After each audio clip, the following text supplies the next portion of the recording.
I'm Kendra Walsh, 28, locking up the preschool classroom after the last kid leaves. My phone buzzes in my coat pocket, the family group chat. Shane, I invited some friends to my birthday this year, so there's no room for you. Mom drops a heart emoji, then adds, but you'll still come cook, right?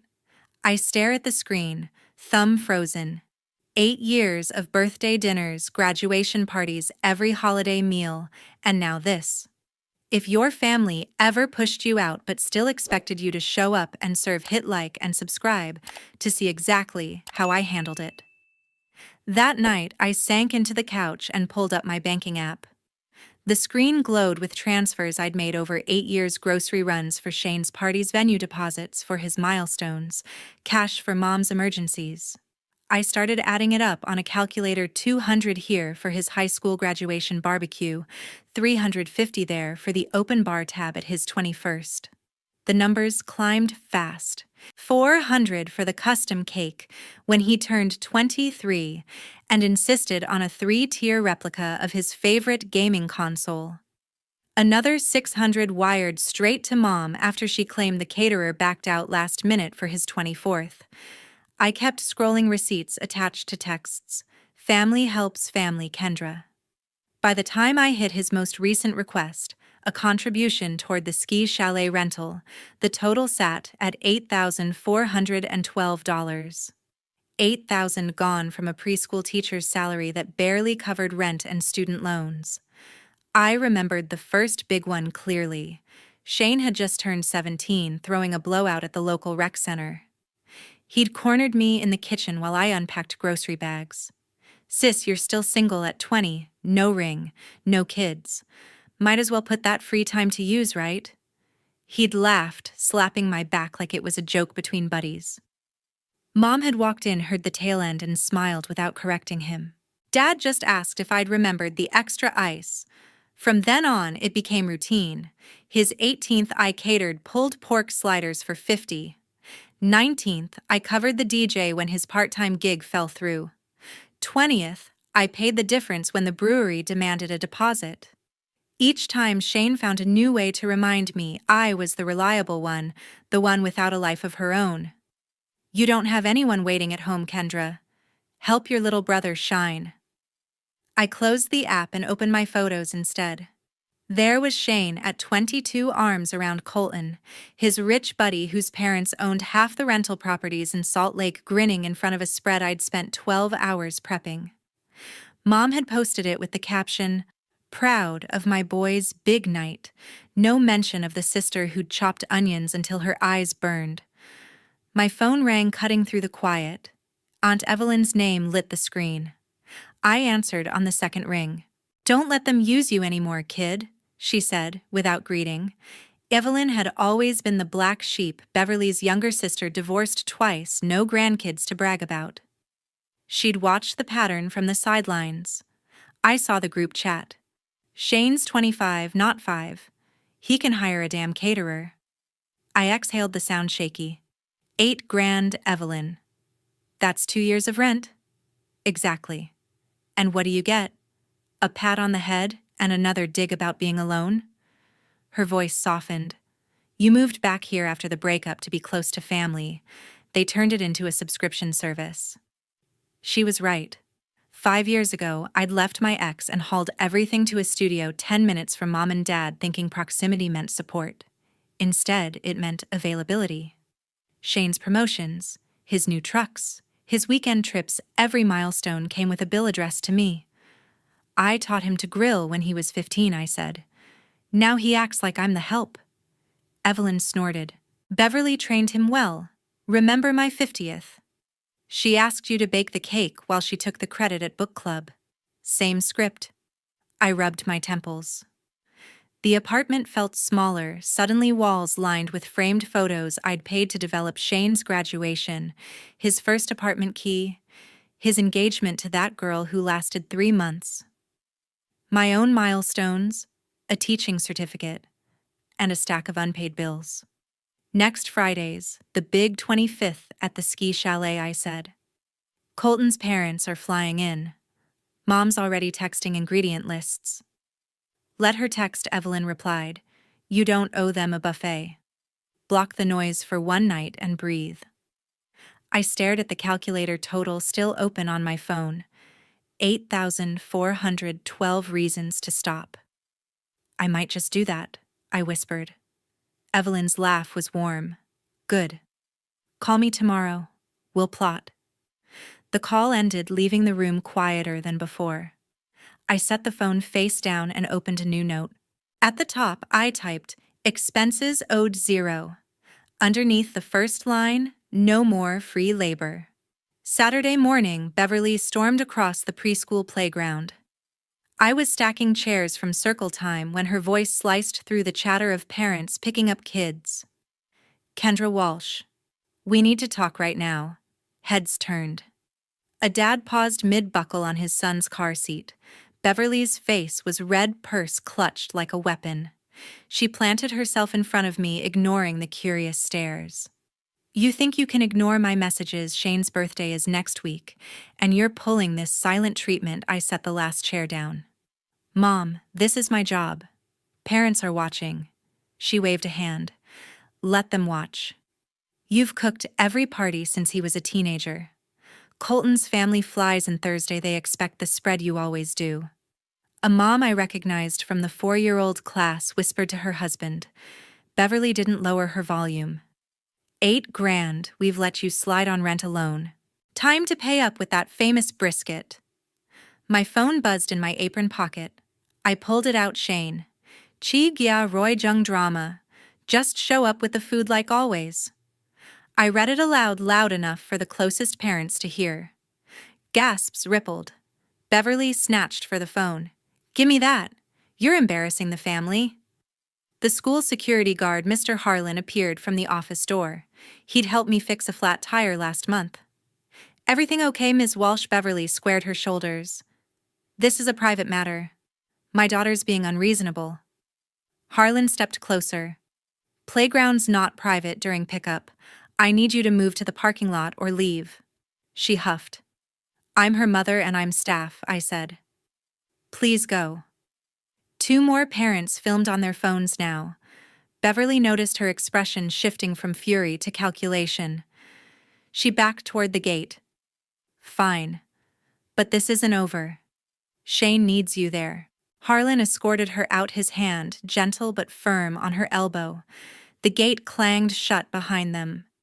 I apologized to the lingering families. Family stuff. Won't happen again. One mom, Mrs. Lopez, touched my arm. "You handled that well." My sister-in-law pulls the same guilt trips. Inside the empty classroom, I opened the group chat.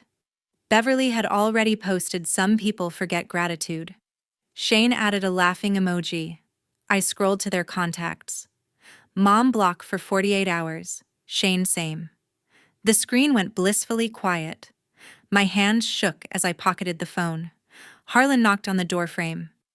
"You good? I can call the director if she comes back." "I'm good," I said. "Thanks for having my back." He nodded and left. I sat at the tiny art table staring at finger paint smudges. The silence felt foreign after years of constant pings. Another buzz, unknown number. "This is Raymond. Your mom's upset." "Call her." Dad using a work line to bypass the block. I blocked that too. The room smelled like crayons and apple juice. I opened my planner, flipped to next Friday. Shane's birthday circled in red since January. I drew a thick line through it. Tara, my co-teacher, poked her head in. "Saw the whole thing from the window." "You okay?" I nodded. 48 hours of peace. Starting now." She grinned. "Good. Coffee after cleanup deal." I gathered my bag, the blocked numbers, a small weight lifted. The playground outside was empty now. Swing still. For the first time in years, the weekend stretched open without a grocery list attached. Monday morning, I booked a bus ticket to Park City. The site loaded slow on my phone during nap time at school, but the confirmation popped up. Depart Friday afternoon, return Sunday evening. No cooking, no serving, just mountains and silence. I added a solo room at a mid-range lodge, queen bed balcony overlooking the slopes. The total came to $380 charged to the credit card I'd sworn off for family expenses. It felt like rebellion wrapped in practicality. During snack break, Tara slid into the staff room chair opposite me. She'd brought 2 coffees from the corner shop. Heard you crossed out Shane's date. Smart move.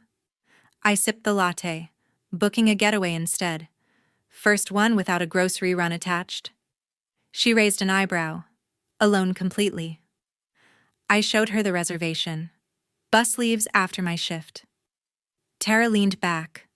Cut them off, Kendra. Full no contact. They'll escalate otherwise. I'd thought about it all weekend. The blocked numbers expired at midnight Sunday, but the quiet had been addictive. Starting with this trip. No updates, no check-ins. Good, she said. My cousin did the same with her in-laws. Best decision she made. We finished coffee and headed back to the kids. The rest of the day passed in routine storytime cleanup parent goodbyes. No pings from family. That evening, Evelyn called while I packed a small duffel. Heard you're ditching the chalet. Proud of you. I'm heading to Park City solo, I said, folding jeans. Bus Friday. Perfect. I'm coming up Saturday morning. We'll hit the spa, massage, sauna, the works. My treat. I paused with a sweater halfway in the bag. You don't have to shut up, she laughed. I've got points from that conference in Vegas. Booked us side-by-side tables at the resort spa. Noon slot. The idea of hot stones and zero obligations made my shoulders drop. Deal. Bring comfy clothes, Evelyn added, and leave the guilt at home. I zipped the duffel, already packed light. After hanging up, I opened my laptop and researched trails. A moderate hike to a lookout point caught my eye, 4 miles round-trip views of the valley. I screenshotted the map. Tara texted later, emergency chocolate stash in the fridge if you need it before Friday. I replied with a thumbs up. Tuesday, I stopped at the outdoor store after work, picked up a new water bottle and trail mix items for me, not a party spread. The cashier asked if I needed bear spray. Just hiking solo, I said. She nodded like it was normal. Wednesday, the principal stopped me in the hall. Heard about Saturday. If your mom shows again, we'll handle it. I thanked her and kept moving. Thursday, I printed the bus ticket and spa confirmation. Slid them into a folder labeled Weekend. No shared Google Calendar, no group chat reminders. Evelyn sent a voice note. Packed my fluffiest robe. See you at the lodge lobby 10 sharp. I replied aloud to an empty apartment. Can't wait. Friday morning, I taught circle time with extra energy. The kids sang the cleanup song louder than usual. Tara high-fived me at dismissal. Go be selfish for once. I boarded the bus at 4:15. The seat reclined window wide.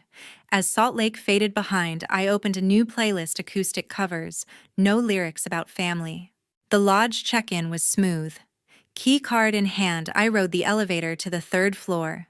Balcony door open, crisp air rolled in. I unpacked the duffel, 2 outfits, hiking boots, swimsuit for the spa. Room service menu tempted me, but I walked to the bistro downstairs instead. Ordered a burger and fries, ate every bite without sharing. Back in the room, I set an alarm for 8. Evelyn's spa day started early. I fell asleep to the sound of distant snow groomers, phone on Do Not Disturb. The following Friday, the ski chalet buzzed with guests. I'd come straight from the lodge spa, hair still damp from the steam room, when Beverly spotted me near the entrance. She waved frantically from the doorway. Kendra. Over here? Shane stood beside her, arms crossed. Raymond hovered behind, holding a stack of coats. Colton chatted with his parents inside, laughter spilling out. I approached slowly. What's this? Beverly grabbed my sleeve. You're late. Kitchen's that way. Ingredients are prepped. Shane stepped forward, blocking the path. Sis, you don't have a husband or kids. Don't embarrass me in front of Colton. His voice carried. A few guests glanced over. Colton's mom raised an eyebrow. I pulled my arm free. I'm not cooking. Happy birthday, Shane. Beverly's mouth opened closed. You can't be serious. We rented this place expecting your food. Raymond cleared his throat. People are waiting, Kendra. I looked past them into the crowded room string lights banner reading Shane 25 catered trays already set up by staff in black vests. No empty kitchen counter begging for my brisket. Looks handled, I said. Shane's face reddened. This is my night. Colton's dad might offer me a job. Act normal. Colton wandered over, drink in hand. Everything okay, fine? I replied, just wishing Shane well. Beverly tried again. At least stay for photos. Family shows up. I stepped sideways. I showed up. Message delivered. Shane hissed under his breath. You're ruining the vibe. A server passed with appetizers, mini sliders, not mine. Guests grabbed them without noticing the tension. I turned to leave. Beverly lunged, gripping my coat. After everything we've done for you, security from the venue appeared. Problem. No problem, I said. I'm heading out.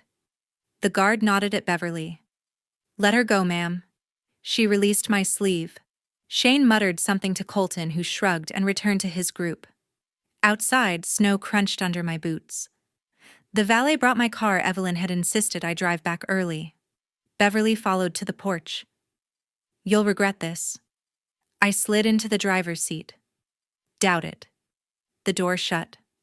Engine on. I pulled away without looking back.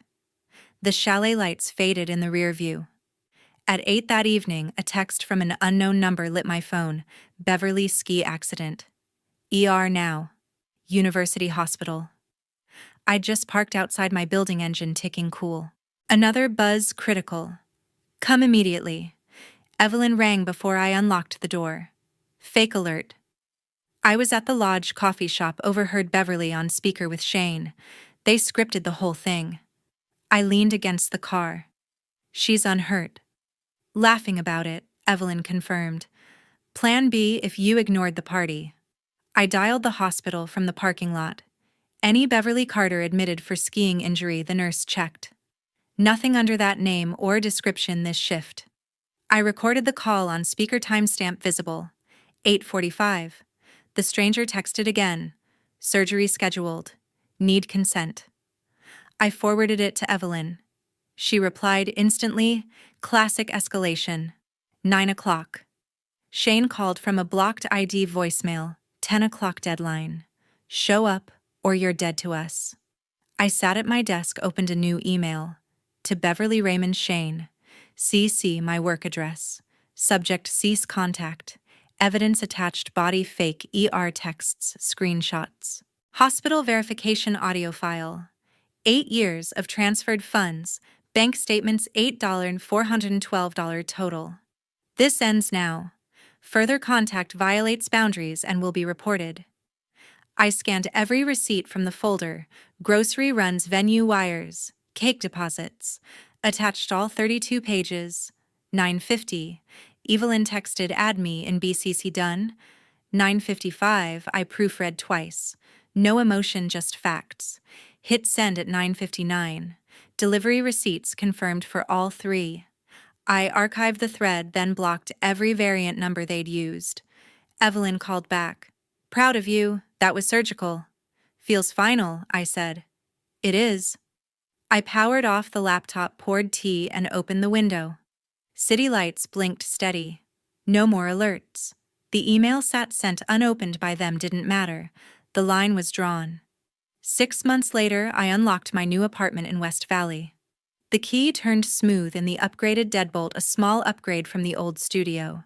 Boxes lined the hallway, labeled in my handwriting, kitchen, books, clothes. The promotion came through last week, lead teacher for the preschool's toddler program. My salary jumped 15%, enough to cover the higher rent and start a savings account with a real balance. I hung the framed certificate on the living room wall next to a photo from the staff hike last spring. Tara dropped by after her shift with housewarming coffee. You earned this, Kendra. No more side gigs for family parties. I poured 2 mugs. Feels official now. She glanced at the empty fridge. Grocery run tomorrow planned. Word filtered in slowly about the others. Shane lost his startup funding when Colton pulled out. The investor meeting fell apart after Colton's dad heard about the birthday drama from a mutual friend. Shane bounced between odd jobs last I heard stocking shelves at a hardware store. Beverly put the family house on the market 3 months ago. The credit card statements finally caught up maxed limits from venue deposits and last-minute flights for Shane's networking. The sale closed last week. They downsized to a 2-bedroom condo near the university. Raymond took early retirement to avoid the commute. Evelyn arrived every Saturday like clockwork. She brought bakery scones and updates she picked up at the senior center. Beverly tried the victim card at Bridge Club. Nobody bought it. We sat on the balcony overlooking the complex pool. Shane asked me for a loan reference, Evelyn said, buttering a scone. I told him to try the bank. I laughed. He won't. She stayed for dinner takeout Thai, no cooking required. We watched a documentary on boundary setting, pausing to discuss strategies. Midweek, I started a small blog about work-life balance for single educators. The first post hit 200 views overnight. Comments rolled in from teachers across the district. Finally, someone says it. By month's end, followers reached 4,000. The principal offered me a spot on the curriculum committee. I accepted scheduling meetings around my new routine: morning yoga, evening walks, weekends free. One Friday, Evelyn texted a photo Beverly at the grocery store pushing a cart with generic brands. Caption: reality check aisle 5. I replied with a heart emoji. Support showed up in unexpected ways. Tara organized a potluck for my housewarming colleagues, brought dishes, no expectations on me. The preschool parents sent a group card congratulating the promotion. I framed Evelyn's latest gift, a wooden sign reading "Chosen Family." It hung above the door. True support doesn't demand blood. It shows up with scones, and honesty celebrates wins without strings and calls out nonsense without apology. Silence enables the cycle. Speaking up breaks it. I locked the door that night, the apartment filled with my things, my pace, my peace. The old group chat stayed muted forever.